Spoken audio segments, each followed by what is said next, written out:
Hi there, this is Wisdom, and I'm happy to have you for today's reflections from chapter 14 of Dr. Myles Munroe's book, The Principles and Benefits of Change.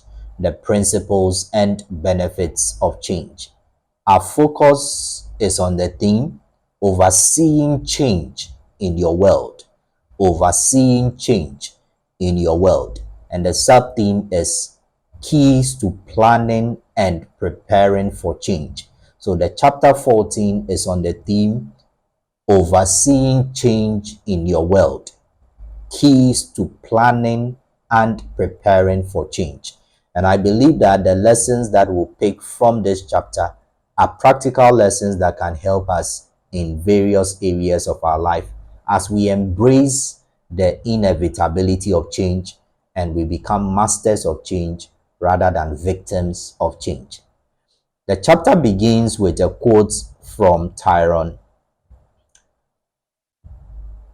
Edwards, and he says that he that never changes his opinions never corrects his mistakes and will never be wiser on the morrow than he is today. Interesting quote there. He that never changes his opinions never corrects his mistakes and will never be wiser on the morrow than he is today. And one of the things that you'd find is that each one of us, based on our background, based on our exposure and various experiences that we have had, we have opinions and perspectives on life generally and specific things that we meet along the line. And these opinions and perspectives are supposed not to become like a rigid hold on us, such that we are not able to be flexible. And one of the things we have noted over the course of the 13 past chapters we have looked at is that one thing about life is that things change. Circumstances may change when you least expect them. Everything about our world is subject to change. The only constant is God, who never changes. And so if we live in a world where things are predisposed to changing, then it is important that our perspectives and opinions are also subject to change whenever necessary. If not, we will not be able to adjust to the changing scenes of life and will remain stuck in our past, never getting better because we are not open to different opinions and perspectives that can shape us for the better. So if you are not ready to change your opinions based on new information, based on new perspectives and all that, then chances are that you can never correct the mistakes that you have made. You can never grow beyond what you are now, and you'll never be able to overcome the challenges that come when seasons and times change. And so this is an important quote to start with for the chapter. And Dr. Myles talks about the paradox of choice. And it says that in the chapter, the mindset of a change agent, which we have on the channel, you may want to check out that particular reflection. I introduced the idea that being called to a purpose in itself does not prepare you for that calling. So he says that being called by God to a purpose in itself does not prepare you for that calling. You must put certain things in order in your life to get ready for it.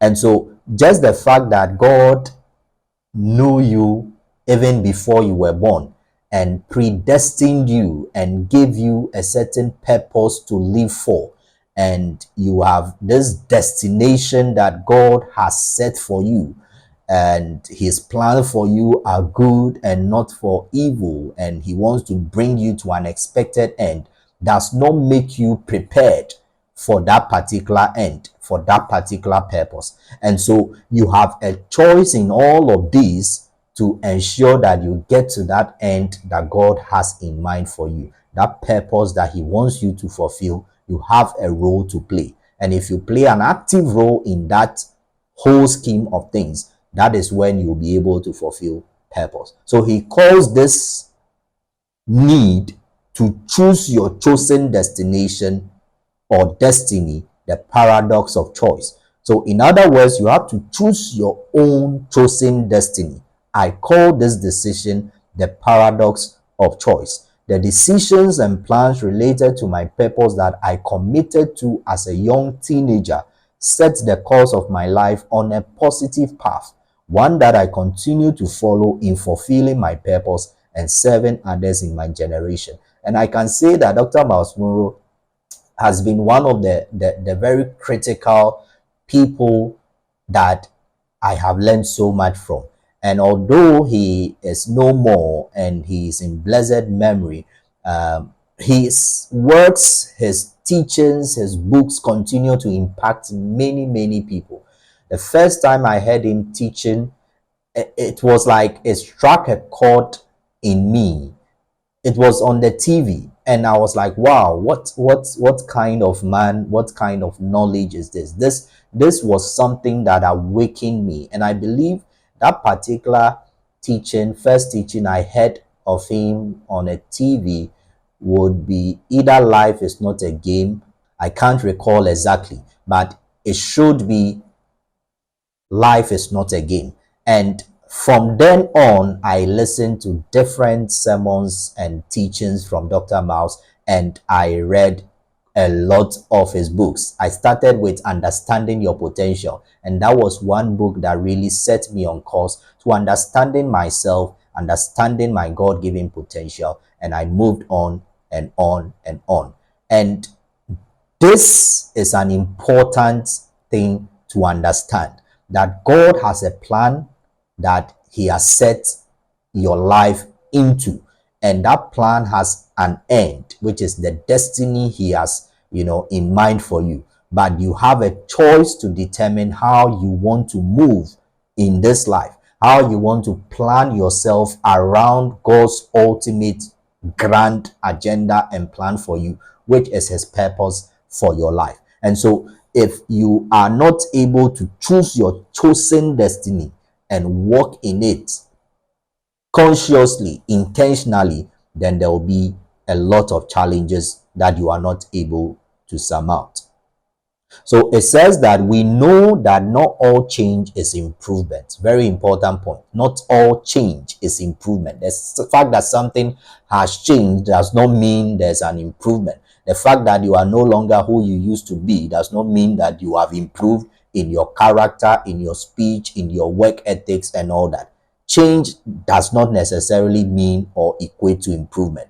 Yet it says, without change, there can be no improvement. If you want to improve, you have to alter something in your life. Again, the fact that God gave you birth to do something significant does not mean you are automatically going to accomplish it. You have to choose what he has chosen. So God has chosen a certain path for you. Ephesians chapter 2 verse 10 says that we are God's workmanship, created in Christ Jesus unto good works, which God foreordained that we should walk in them. You have to choose the chosen path that God has chosen for you in order to be able to arrive at the destination that he has purposed for you. So the chapter talks about one sub key thing: established but not guaranteed. And this is in line with the fact that God has a chosen destiny for us, but we have to choose that chosen destiny and make the choice of walking in it. So it says established but not guaranteed. Our challenge is that our destinies are established, but they are not guaranteed. And he says, let me give you an illustration of this fact. I paid the tuition for my daughter and son to go to college, but whether they graduated was up to them, not me.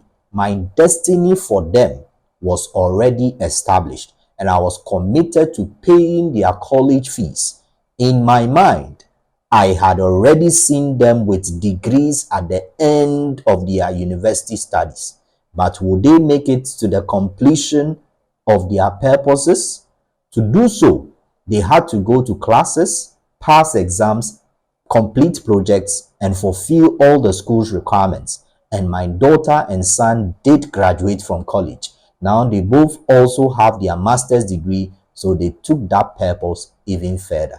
So they decided, they chose the chosen destiny that their father, Dr. Myles, had for them, for which reason he was ready to pay the tuition fee that will see them to the end of that particular journey of being educated. And so just the fact that he's ready to pay the fees, just the fact that there's somebody who is willing to sponsor your progress, does not mean that you have automatically gained the what it takes to make the progress. You have a role to play to ensure that all the necessary steps that need to be taken, all the necessary sacrifices that need to be made. So in school, the fact that you sacrifice your time to study beyond what is learned in the classroom, the fact that you spend time with the right core of people, the fact that you take your examinations and assessments seriously, all of these are important to ensuring that you excel as a student, despite the fact that as a Christian, God has given you the Holy Spirit who leads you and guides you and ensures that you are able to do all that God has purposed and designed you for. God has given you the ability, He has enabled you to be able to fulfill purpose, but you have to take the steps, because although the destiny is established, it is not guaranteed just by the fact that it is established that you get to that destiny. You have to pay the price and commit to what is needed. So it says God operates in a similar way. He has already established your end, but whether you make it there requires your participation. Our Creator doesn't obey Himself for you. Very critical. So He does not obey Himself for you. So if He says you are the righteousness of God in Christ Jesus, the things that reflect a righteous person, God will not do it on your behalf. You will need to do it because He has granted you that ability. If He says that you are a chosen generation, God's own special possession, the things that will indicate that indeed you are a chosen child of God and you are supposed to be His lights that keep shining and shining, will depend on what you do, the steps you take each day of your life, the choice that you make to commit to living as His vessel is up to you.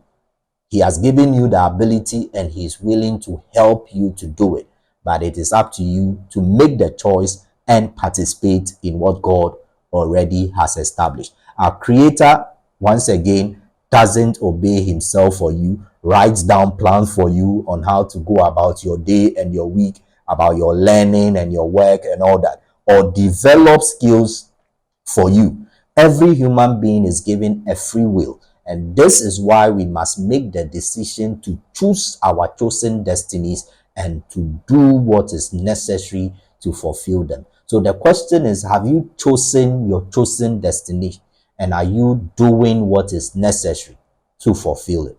This is a question to you to reflect on. So though God has a good plan for you, once again, it is up to you to make life changes that will move you toward it and to stay on course.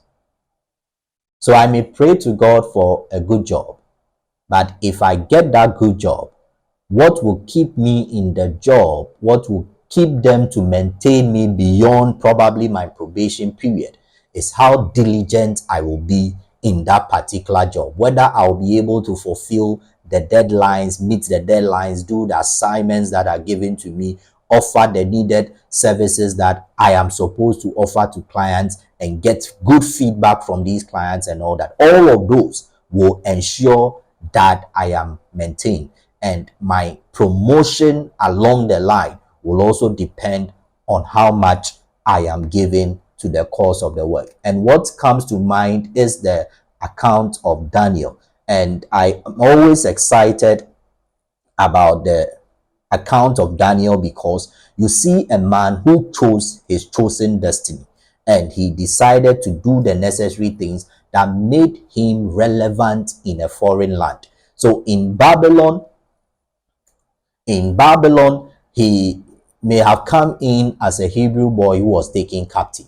But after they went through training with others, and you read the story and the account from Daniel chapter 1 thereon, you would understand that he went through process, and he was one of the people that was taken into the service of the king.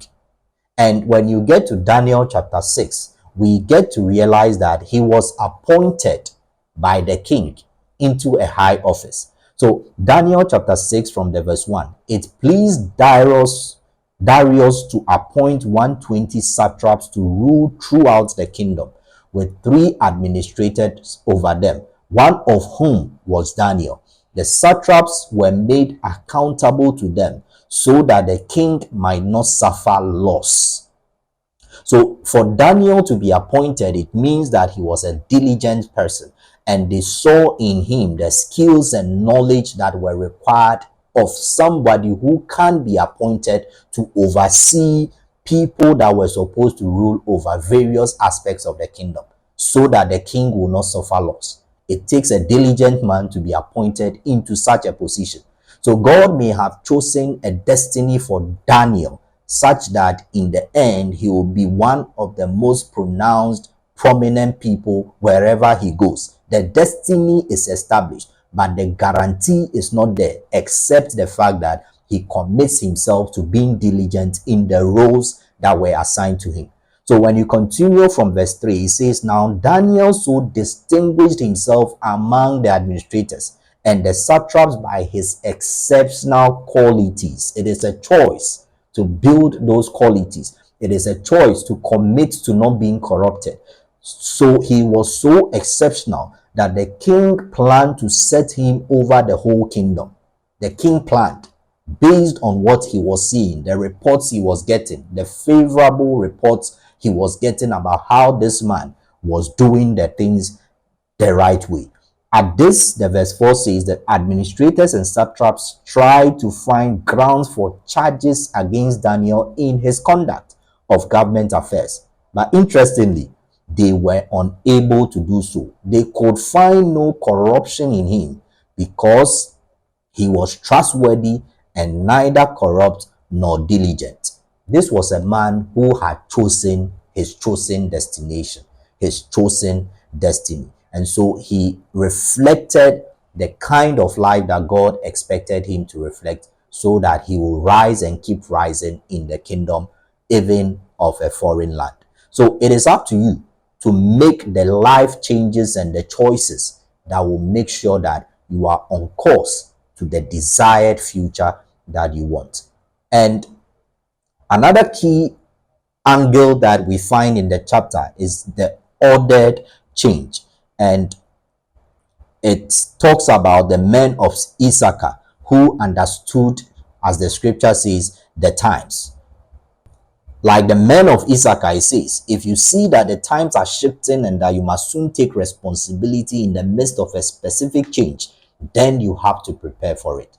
So Psalm 37 verse 23 to 24, the steps of a good man are ordered by the Lord, and he delights in his way. Though he fall, he shall not be utterly cast down, for the Lord upholds him with his hand.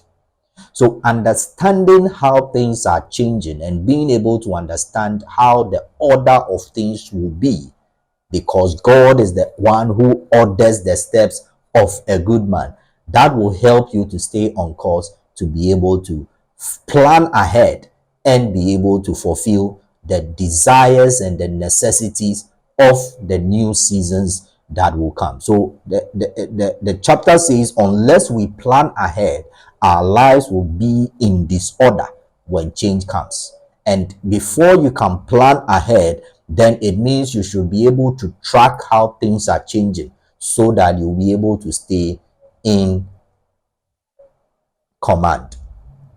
So four keys are given to us in order to be able to oversee change and be able to track how change is happening and why we must be able to position ourselves in order to make change to happen in our world, how we can oversee change in our world. The first key is to study the trends and demands of change. So at the workplace, in the work environment, being able to stay in command over what is happening within that space that you work in. So if you are in the world of business, understanding the changes that are happening on the stock market, how changes are happening, with the currencies and the exchange rates and all that is important, so that you'll be able to master whatever change is happening and not be at loss in your business. As someone who works in the area of mental health, I need to understand the changes that are happening and be able to see the trends of issues that are going on. What is typically happening with children, adolescents, adults, men, women within the space of mental health. That is something that will be able to help me to stand the test of time when it comes to being able to provide the relevant, timely, adequate interventions that can help clients. So gaining knowledge, understanding, and wisdom so that you may develop the qualities of a change agent, it says, is very important. So suppose you become aware that significant change is happening, you begin to see certain trends occurring in your nation or culture. You need to start analyzing what the implications are, and you cannot understand or be able to appreciate the implications if you don't know exactly what is happening. So you should be able to study the trends and what is changing in your area. When it comes to parenting, what are the changes happening? You hear some parents say that, the children of today are different. They are not like the old times, you cane them, you do this, and it's like they rebel and all that. There is a change that is happening in the angle of parenting. And if you are not willing to change your opinions as we established from the opening quote, then you will not be able to correct the mistakes that some parents, including yourself, who doesn't want to change your opinions about parenting, may be making and causing more harm to their children of today because of how they themselves experienced a certain kind of parenting. So be able to check and understand, study the trends that are happening. And it says, whoever can read seasons of change and be prepared to act on them will be a leader. The clan of Issachar was large and had many men who were able to fight. Yet it was not their size or strength that made them truly powerful. It was their capacity to understand the times in which they lived. They knew what was happening in their environment. They could interpret the conditions. Therefore, they could project for the whole nation what they should do. And you find that as one of the key things that can help us in overseeing change. The second key thing is to plan and prepare for change. So once I understand what is happening within the mental health space, what are the changes within the education space? What are the changes? What things are changing in relation to students learning, teachers teaching, and their challenges and all that? What are the trends? What are the changes that are happening? Once I understand that, I need to now plan and prepare for the possibility of, for instance, getting a client who is going through these challenges that we see happening, the substance use issues that are going higher and higher. I understand the new, substances that are being abused. It now depends on me to prepare so that if you meet a client like that, you'll be able to offer the needed strategic intervention. So after studying the trends of change, begin to prepare a specific plan to address them. That is a key thing to do. The third key thing is to position yourself for change. And it says that positioning yourself for change means putting your plans into actions. So I do not only plan what kinds of interventions I will be able to use when I meet such a client or such a situation or such an audience I'm called upon to speak to on this particular topic that is trending. I should position myself in a way that I take personal responsibility for learning, developing my skills, and that is something I love to do, because the four walls of the classroom will not teach you everything you need to do in order to progress in a particular profession. There are a lot of things that you need to learn for yourself, learn from experience, and learn from others as well. So taking that responsibility to energize your potential, develop your skills, and otherwise refining yourself for maximizing the benefits of change that is coming or is already happening to you is a key for positioning yourself. And it also says positioning yourself for change also means continually managing your resources closely, including your time, your relationships, your money, and other assets. If you cannot manage yourself, then you will not be able to manage the situations that come your way, especially when it comes to change that is happening around you. You need to manage your resources well, manage your time. You need to understand what time to spend on what is urgent and important, what is urgent but not important, what is important but not urgent, what is urgent, is something that you need to do now immediately. If not, you cannot be able to do. But is it something that is important? Should I allocate time to it? These are things that you need to work on. And the fourth key thing in overseeing change is to change on purpose. And this is where it says, in this section, I've listed some specific ways, and we'll look at those specific ways in the next episode. So we'll be ending this episode on this particular point, and I'll do a part 2 of this particular chapter because there's a lot to pick out of the chapter. So change on purpose, it says, is the overarching key and deciding factor in overseeing change in your life.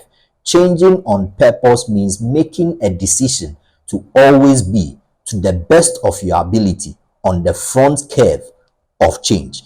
In this way, you are not pushed by change, but propelled by your purpose. You initiate ordered change for the benefit of yourself and environment, facing times of transition with optimism, energy, and personal involvement. And that is something beautiful about being somebody who understands how things are changing and becoming proactive in planning for change. Whether it comes to your relationship, you know how things are going, you see the trend, you see what is going wrong, and you are prepared for the inevitable in any case. And you are able to also track yourself when it comes to your work, your education, whatever it is, because you study the trends, because you plan and prepare for the change, and you position yourself for the change by taking responsibility and putting your plans into action, doing things that will ensure that your time is used well, your resources are used well, and you are learning and improving yourself daily,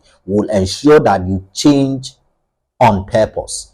Things that you do are intentional. You choose to do things because you understand that doing them will cause you to oversee change and reach the potential that God has given you. Remember, the destiny is established, but it is not guaranteed.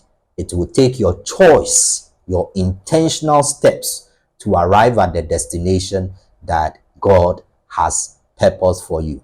And this is where we'll end today's episode of chapter 14 of the book by Dr. Myles Munroe, The Principles and Benefits of Change. There will be a part 2 of it where we look at the 7 key things that Dr. Myles proposes to planning and preparing for change. Until then, stay safe, and please subscribe to the channel if you are new here. Like the video, share it to somebody, and let me know what you think. I receive private messages about how these reflections have been helpful. I want to see you share your thoughts in the comment section, and it will generate some interesting and wonderful conversations. Bye bye.